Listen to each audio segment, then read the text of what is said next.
여러분, 요즘 코인 강풍은 엄청난 투기 수준입니다. 도대체 어디까지 갈지 모르겠다 이야기할 정도로 난리도 아닙니다. 정부가 10개 부처로 구성을 해서 특별 단속을 실시하겠다고 이야기를 했지만 시장에는 약간 출렁거렸을 뿐 대부분의 코인들은 잘 거래됐습니다. 그 중에서도 여러분 진짜 놀랄만한 코인이 또 나왔어요. 저는 이게 시장이 맞나 이렇게 생각될 정도로 그야말로 묻지마 투자가 난리도 아니라는 겁니다. 여러분 이걸 한번 보세요. 아로나와 토큰이라는 겁니다. 이 아로나와 토큰이라는 건요, 어제 2시 30분에 50원에 거래가 됐거든요. 50원에. 그런데 3시 1분에 53,800원이 됐습니다. 무려 말입니다. 30분 만에 107,500%가 상승했어요. 와, 이게 정상입니까? 아니면 이게 미쳤습니까? 도대체 이해가 안 될 정도죠. 아로나와 토큰이라는 게 뭐 대단한 토큰도 아니에요. 그런데도 불구하고 이만큼 갔다는 게 믿기지가 않습니다. 그리고 오후 9시까지 가서는 좀 떨어졌죠. 그렇다고 이야기해도 21,660원이었습니다. 41,220%였어요. 야, 이러니 사람들이 몰릴 수밖에 없습니다. 1999년, 1998년, 2000년 이 사이에 벤처기업에 묻지마 투자로 마구마구 몰리는 것처럼 지금 토큰으로 몰릴 수밖에 없는 상황이에요. 30분 만에 107,500%가 나오니까 어느 사람이 여기에 안 들어가겠습니까? 관심을 가질 수밖에요. 게다가 아로나와 토큰이라는 게 제가 보기엔 별거 아니에요. 제가 보기엔 아로나와 테크란 회사가 새로운 금거래 환경을 만들겠다며 발행한 가상화폐입니다. 새로운 금거래 환경을 만들겠다며 이게 발행한 가상화폐인데요. 이 회사 CEO는 윤성호 대표입니다. 물론 다 모든 경영진이 한국인입니다. 한국인. 이 회사 말을 그대로 빌리면요, 가상현실상의 쇼핑몰을 만들어서 그 안에서 다양한 귀금속 상품을 사고 팔 수 있게 하겠다예요. 계획이에요. 지금이 한 게 아니에요. 그런데도 불구하고 50원짜리 토큰이 아이구야 53,800원이 됐으니 참 이게 뭐 저도 너무 황당해서 진짜 말이 안 나올 지경입니다. 이 아로나와 토큰은요, 한글과 컴퓨터 그룹의 계열사인 한컴위드라는 회사가 지분을 투자해서 화제가 됐습니다. 단지 그게 다예요. 단지 그게 다. 그런데도 이렇게까지 올라갔다는 건 어찌 보면요, 투기 광풍이라고 이야기할 수 있습니다. 투기 광풍이라고. 아마도 제가 생각해서는요, 비트코인이 가격이 너무 비싸니까 많은 사람들이 비트코인 대안으로 나는 코인을 못 사면 벼락거지 될 거야 하는 그런 불안감으로, 쉽게 말하면 패닉 바이 현상까지 작용을 해서 이렇게까지 올라갔다, 이렇게 평가할 수가 있을 것 같습니다. 저는 벤처기업이 난리가 날 때 현장에서 취재를 하고 다녔습니다. 그 당시에 MBN의 산업부 기자였는데요. 야, 그때는요, 벤처라는 비업자만 보이면요, 그야말로 돈이 쏟아져 들어왔어요. 돈이 쏟아져 들어왔어요. 도대체 저 기업이 사업을 할 수 있을 거냐 그런 생각을 했는데 그게 아니더라고요. 돈은요 100억 200억은 우습게 모으더라고요. 그걸 보면서 야 진짜 미쳤구나. 세상이 진짜 미쳐 돌아가는구나. 그렇게까지 생각을 했었거든요. 그러면서 벤처들의 옥석이 가려지기 시작하더니 결국은 뭐 여러분들이 잘 아시는 네이버나 다음이나 카카오나 그때 다 싹이 텄죠. 어쨌든 시장에는 투자가 많이 일어났다는 사실이에요. 투자가. 미쳤다고 이야기하지만 투자는 분명히 일어났습니다. 그리고 그 투자금을 받은 회사는 있고요. 그러면서 그 투자금을 받은 회사는 직원들 월급도 주고 회사 운영비도 쓰고 그러면서 돈이 또 풀립니다. 이게 돈이. 야, 마치 제가 느끼기에는요. 지금 코인이 그런 시장 같아요. 코인이 그런 시장 같아요. 과거 벤처 열풍 때 그때는 뭐 투기란 말을 별로 안 썼습니다. 열풍이라고 썼죠. 벤처 열풍 때 많은 사람들이 돈을 벤처에다 꽂아주는 것처럼 요즘 코인에다가 꽂아준다 이런 생각이 진짜 많이 듭니다. 이것은 어찌 보면요 투기 광풍이라고 이야기는 하지만 시장에는 어쩌면 좋은 현상이 아닌가 또 저는 그런 생각까지 해봅니다. 벤처 투자자들이 벤처 기업에다 마구 투자하면서 벤처 기업도 마구 썼거든요.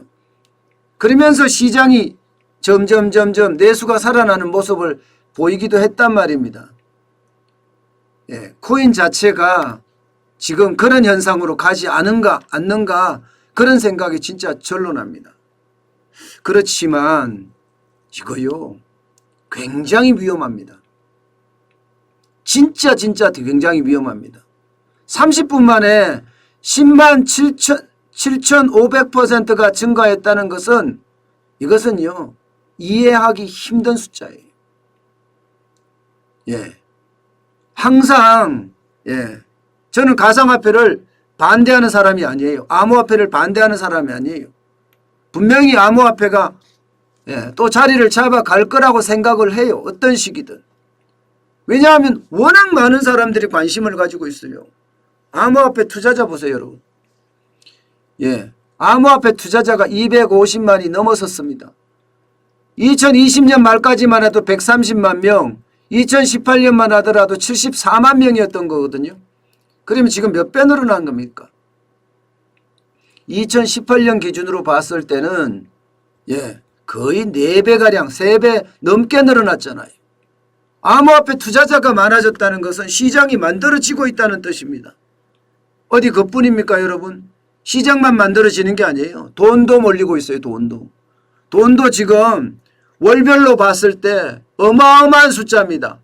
730조 9,987억 원이 암호화폐에서 3월 달에 거래가 됐습니다.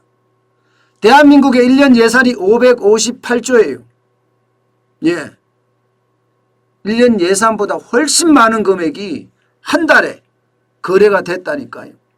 이 정도면 여러분 가히 광풍이라고 이야기할 만하죠. 광풍이라고. 여기에서 끝나지 않습니다.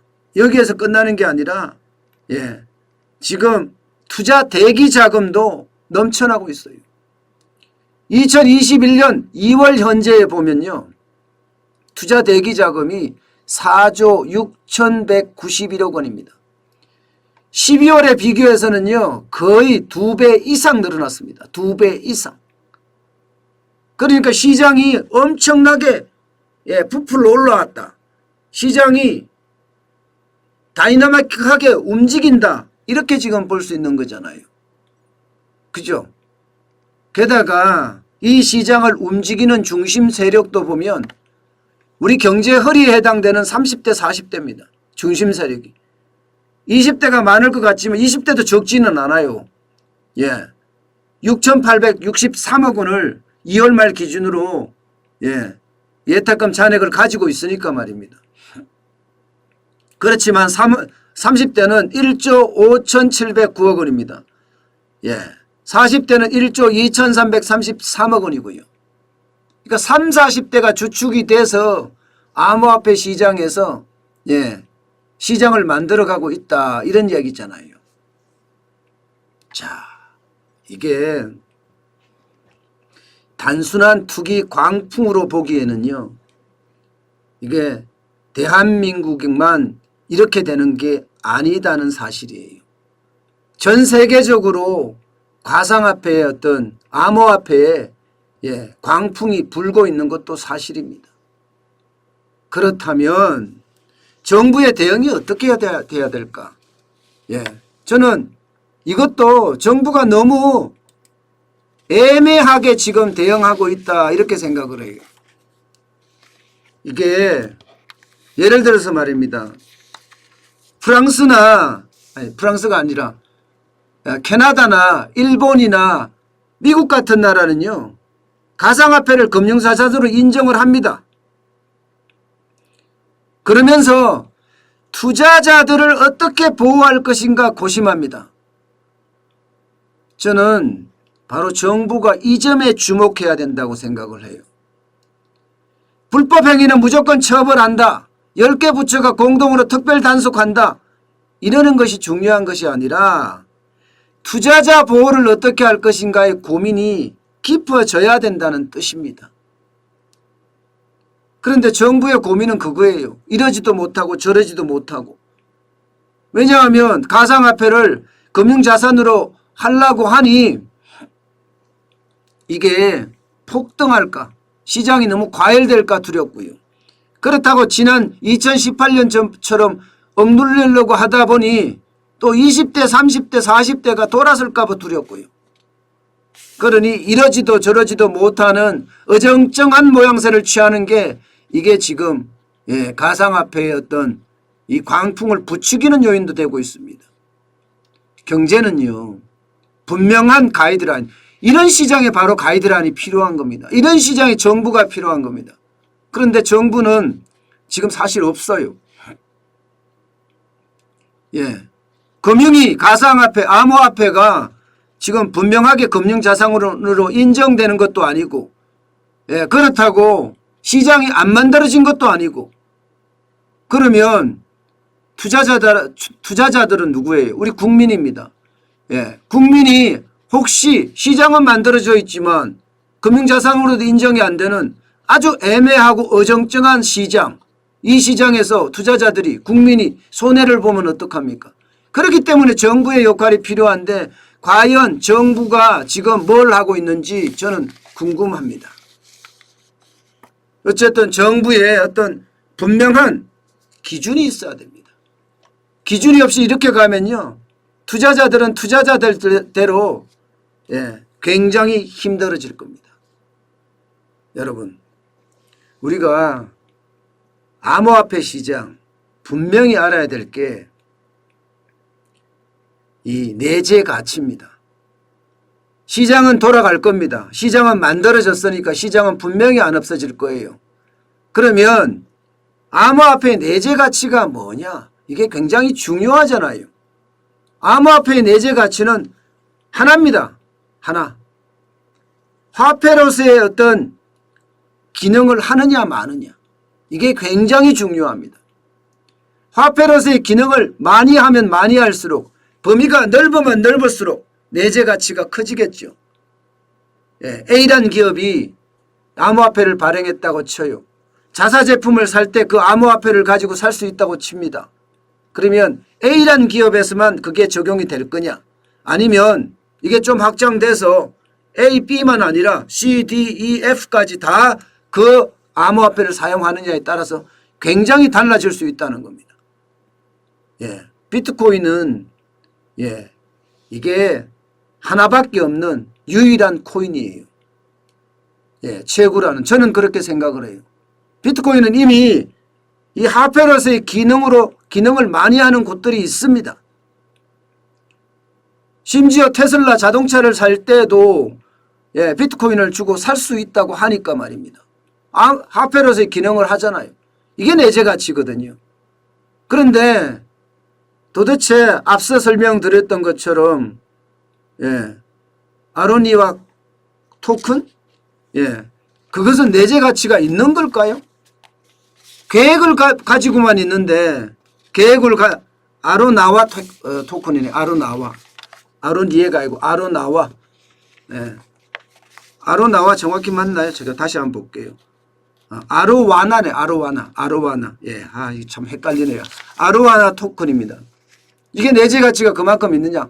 계획을 가지고도 저렇게 오른다는 건 여러분 언제든지 투자는 예, 엄청난 실패를 몰고 올 수도 있다는 걸 아셔야 합니다. 자, 보세요. 암호화폐에 예, 상장도 됐다가 폐지도 됐다가 하는 이야기들이에요. 지금 2020년만 보더라도 상장이 230개죠? 그런데 폐지가 97개입니다. 엄청난 위험이 뒤따른다는 거죠. 엄청난 위험이.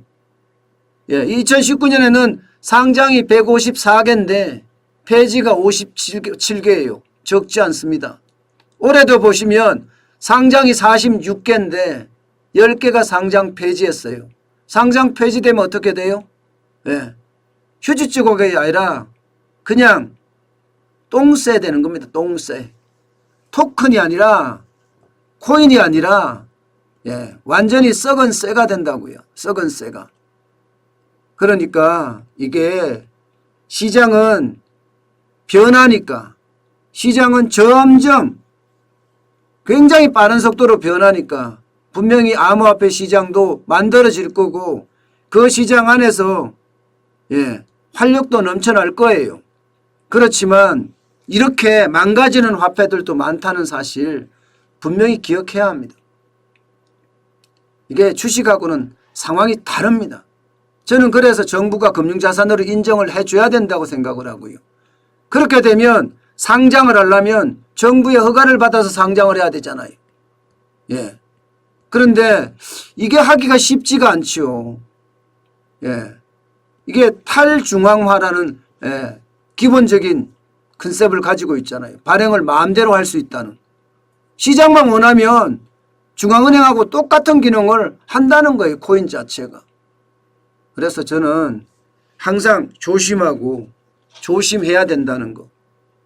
분명하게 암호화폐의 어떤 지금 광풍이 마치 1998년이나 1999년에 봤던 벤처 열풍과도 비교가 될 만큼 예, 지금 난리도 아닙니다. 예, 분명한 것은 항상 투자에는 위험이 따른다는 것. 특히 요즘같이 암호화폐 같은 경우는요. 다단계라든가 불법 다단계예요. 게다가 불법 사기라든가 이런 게 난무한다고 이야기할 정도니까 조심하고 또 조심해서 하고자 하시는 분들은 해야 합니다. 누구를 믿고 절대 하지 말고요. 내가 그 토큰에 대한 내재 가치를 정확히 판단한 다음에 그러려고 하면 공부도 많이 해야 되겠죠. 그런 다음에 시장에 들어가야 된다. 이 말씀을 분명히 드리고 싶습니다.